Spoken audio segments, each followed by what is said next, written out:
दोस्तों, स्वागत है आपका हमारे YouTube channel vortex study life में। आशा करते हैं कि आप लोग स्वस्थ होंगे, बढ़िया होंगे और पेपर की तैयारी कर रहे होंगे। देखिए, इसके पहले हमने पार्ट 1 जो हमारा वीडियो था, पार्ट ए जो था हमारा वीडियो, वो खंड क पे था, ठीक है। अब यह हम खंड ख जो व्याकरण है और इससे संबंधित जो अनिवार्य संस्कृत, इससे संबंधित जो क्वेश्चन पेपर में पूछने की पॉसिबिलिटी बन रही है, उस पे हम वीडियो बना के आपको दे रहे हैं। इसमें जो देखिए, हम आपको बता देते हैं कि जो हमारा पार्ट ए था वह टोटल 50 नंबर का होगा और खंड ख जो होगा वो भी कितने नंबर का होगा, 50 नंबर का, और दोनों मिलकर 100 नंबर का क्वेश्चन बनाएगा। अब देखिए इसमें किस प्रकार से क्वेश्चन देगा। तो 7 तक तो हम आपको बता दिए हैं, अगर वो वीडियो आप नहीं देखे हैं तो जाके डिस्क्रिप्शन में उसका लिंक दे देंगे, वहां से आप वीडियो देख लीजिएगा। अब देखिए यहाँ पे एक क्वेश्चन आपको संस्कृत अनिवार्य संस्कृत से देगा। किस प्रकार से देगा कि दिए गए संस्कृत गद्यांशों में से किसी एक का ससंदर्भ हिंदी में अनुवाद कीजिए। अब देखिए इसमें आपको 2 पैराग्राफ देगा अथवा करके एक पैराग्राफ देगा, जिसमें से आपको कोई एक करना है। कैसे करना है, आपको संदर्भ उसका लिखना इंपॉर्टेंट है, क्योंकि 2 नंबर संदर्भ पे मिलेगा। देखिए यहाँ पे लिखा हुआ है 2 नंबर संदर्भ पे मिलेगा और 5 नंबर जो है हमारा इसका अनुवाद पर मिलेगा। तो कैसे आप करोगे, संदर्भ आपको बताया गया होगा, आप स्कूल में अच्छे से उसको जानते होंगे। ये प्रस्तुत पद्यांश हमारी पाठ्य पुस्तिका इस चैप्टर से लिया गया है और इसके रचनाकार ये हैं। तो ये आप लोग आसानी से कर सकते हो। उसके बाद से देखिए, अब इसमें आप कैसे आपके पास समय कम है। अगर आपने देखिए पहला चैप्टर, दूसरा और तीसरा 3 चैप्टर को आप अनिवार्य संस्कृत में व्याख्या अनुवाद बढ़िया से पढ़ लीजिए, आपको उसमें से ही क्वेश्चन दिया जाएगा। या तो आगे का 3 चैप्टर पढ़ लीजिए या फिर पीछे का 3 चैप्टर, लेकिन हम सजेशन देंगे कि आगे का ही 3 चैप्टर पढ़ने का आप प्रयास करिएगा, ठीक। उसके बाद से आपको क्या मिलेगा, फिर ये 7 नंबर का क्वेश्चन हो गया। 7 नंबर का क्वेश्चन ये पूरा रहेगा। अब उसके बाद से क्या आता है, दिए गए श्लोक में से किसी एक का ससंदर्भ सहित अनुवाद कीजिए। इसमें भी 2 नंबर संदर्भ मिलेगा और 5 नंबर अनुवाद पर मिलेगा।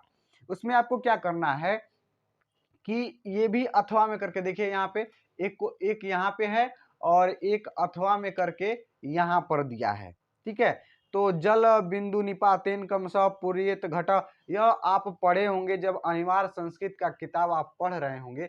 तो एक श्लोक तो फिक्स है, उससे देगा और उसका अनुवाद करना रहेगा। नंबर आपको मिलेगा 7 नंबर और इसकी ज्यादा व्याख्या नहीं करना पड़ता है, कम से कम आधे पेज में ही यह हो जाता है, ठीक है। तो इसको ध्यान में रखिएगा, क्योंकि ये आपके नंबर बढ़ाने वाले क्वेश्चन है। 7 नंबर इसमें मिलेगा और 7 नंबर हमको श्लोक पे मिलेगा। तो श्लोक आपको क्या याद रखना है, श्लोक आपको वो याद कर लेंगे, क्या बोलते हैं, सुभाषितान होगा तो सुभाषितान याद करें, मतलब जितना श्लोक दिया है एक बार उसका अनुवाद आप देख कर पेपर में जाइएगा, ठीक है।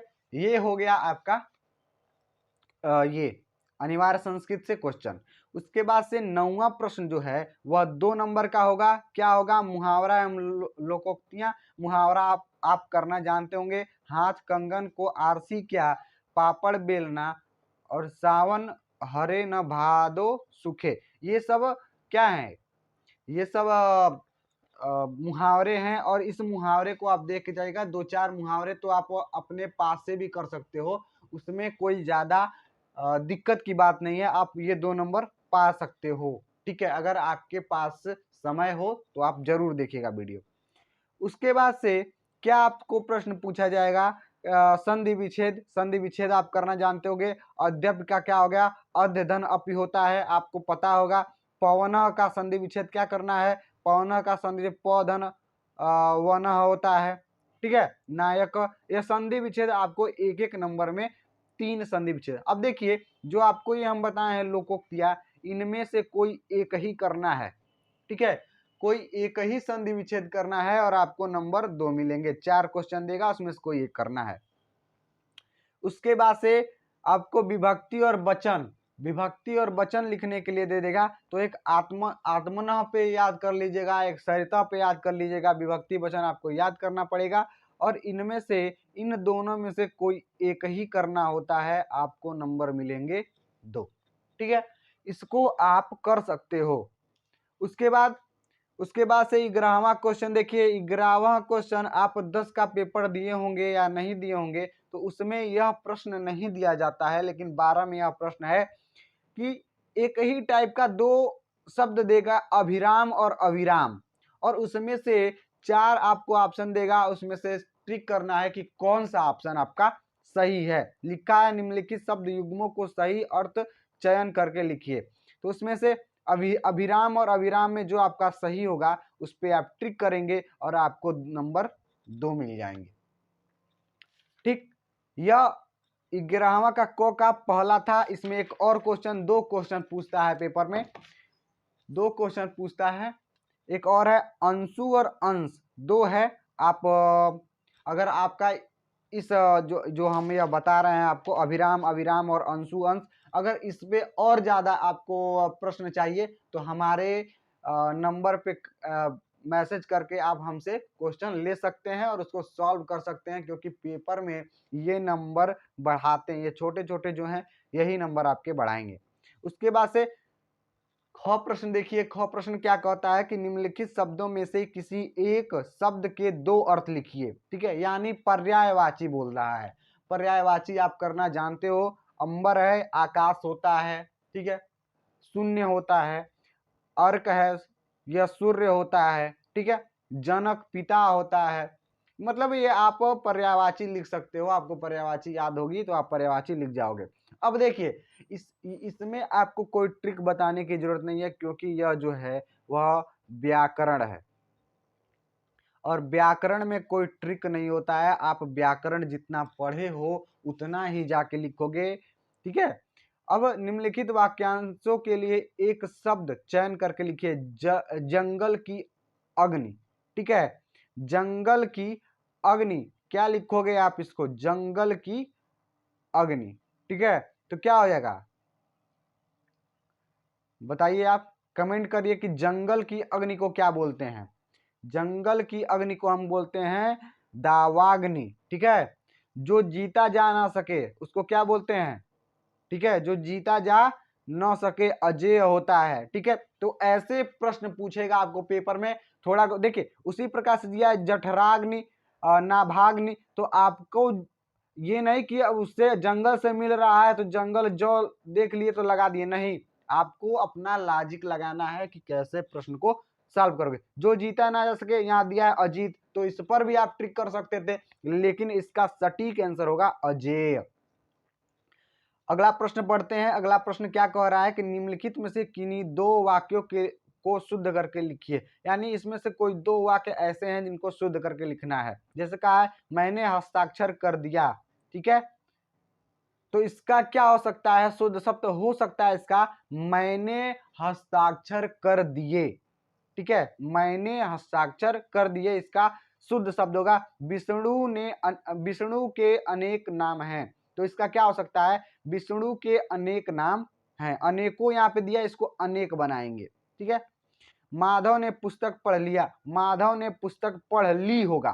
ठीक है, मैंने पानी पी लिया हूं, मैंने पानी पी लिया है, इसका सटीक उत्तर होगा। अगर इस पर भी आपको अधिक से अधिक प्रश्न चाहिए तो हमसे संपर्क कर सकते हैं आप। उसके बाद से देखिए आपको नंबर बढ़ाने वाले ये एकदम सटीक है। शांत रस, श्रृंगार रस, अस्थाई भाव और उसकी परिभाषा दीजिए। तो इसको देखिए, इसमें ये चीज आप ध्यान रखिएगा कि जब आप डिफिनीशन दीजिएगा तो अस्थाई भाव उसका लिखना नहीं भूलिएगा, क्योंकि 1 नंबर अस्थाई भाव पे मिलता है और 1 नंबर परिभाषा पर मिलता है इसमें। तो इसको याद रखिएगा। शांत रस, करुण रस, श्रृंगार रस, इन 3-4 हैं, उनको याद करके ही पेपर में जाइएगा। श्लेष अलंकार और रूपक अलंकार, तो ये आप पढ़े होंगे, 10 में भी पढ़े होंगे। श्लेष अलंकार क्या है, रूपक अलंकार क्या है, उपमा अलंकार क्या है, तो इन सब पे हम वीडियो बनाकर आपको पेपर से कुछ समय पहले अपलोड कर देंगे, आप वहां से देख सकते हैं। दोहा, छंद व कुंडलियां, ये देखिए एक रस, श्लेष, अलंकार और छंद, ये 3 पूछता है। 6 नंबर टोटल, इन तीनों को मिला के 6 नंबर आपको मिलेगा। तो आप इसमें अगर जानते हो तो 6 के 6 नंबर आप प्राप्त कर सकते हो। ठीक है, आगे बढ़ते हैं। एक आपको पत्र लिखना आना चाहिए, प्रार्थना पत्र। आप कभी स्कूल में या छुट्टी लिए होगे तो आप प्रिंसिपल को एक पत्र लिखते हो, उसी प्रकार से एक पत्र लिखना है। किस प्रकार से? किसी बैंक खाता को, प्रबंधक को, पुस्तक एवं लेखक सामग्री का दुकान खोलने हेतु ऋण प्राप्ति के लिए आवेदक पत्र लिखिए। तो आप पत्र लिखना जानते होगे तो पत्र लिख लोगे। सेवा में श्रीमान शाखा प्रबंधक महोदय, और इस प्रकार से करके पत्र को लिखा जाता है। अगर नहीं आता है तो तुरंत यूट्यूब पे सर्च करिए, पढ़िए और तब जाइए पेपर देने। ये अथवा में करके क्वेश्चन देगा, एक और क्वेश्चन देता है, तो इनमें से जो आपको बढ़िया लगे वह क्वेश्चन आप कर सकते हैं। यह 6 नंबर का ये क्वेश्चन होता है। उसके बाद आगे बढ़ते हैं, लास्ट क्वेश्चन और सबसे अधिक नंबर उठाने वाला क्वेश्चन यही है। क्या? निम्नलिखित में से किसी एक पर अपना निबंध लिखिए। किस प्रकार से? अब इन चारों में से कोई एक पर आपको निबंध लिखना है। आप पर्यावरण पर निबंध अच्छे से पढ़े होंगे, पर्यावरण पे निबंध, तो आप इसको कम से कम 2 पेज में लिखोगे तो आपको 9 नंबर या 8 नंबर मिलेगा। ठीक है, अगर आपको वीडियो अच्छी लगी हो तो चैनल को सब्सक्राइब करिए। मिलते हैं अगले वीडियो में, धन्यवाद।